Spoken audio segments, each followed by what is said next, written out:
I want the debate. I want to see where everyone's coming from. And I appreciate the fact that you said you would hear you want to hear the conversations. That being said, obviously I've had an abortion bill I've tried to run through here that doesn't fit into where, either side of the margin. And so I'm, where we want to open the debate, I just would encourage you, if we do, let's open it to both sides and not just the middle every time. And I'd love to see what Representative Mathias would come up with, and I'd love it compared to what I would come up with.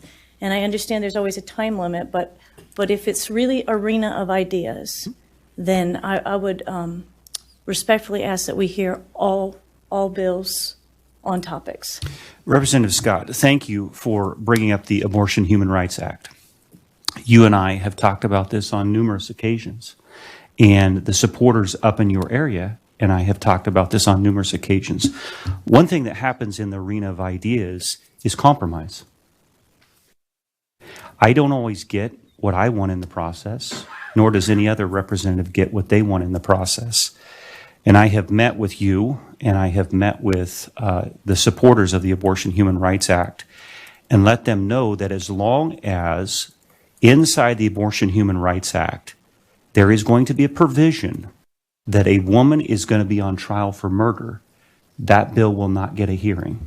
Mr. Chairman, we're not debating the actual idea itself. We were actually debating the arena of ideas and being able to present all. Representative Scott, I did not interrupt you.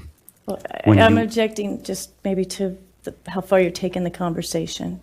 I did not. I was very respectful to you and heard you out. And I would appreciate the same due respect. Mm-hmm.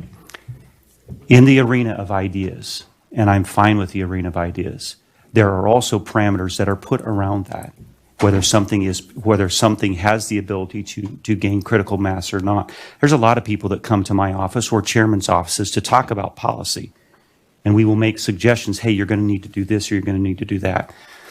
Whenever someone gets positional and says, hey, look, I'm going to do it my way and I'm going to force you to do it, it doesn't work well in the arena of ideas. I have told your side and I have told your supporters I'm more than happy to work on that legislation. But I will not hear legislation that is going to put a woman on trial for murder for abortion. So in the arena of ideas, there are always asterisks, and that's one of them, and that's the chairman's prerogative. I know where the committee stands on this issue.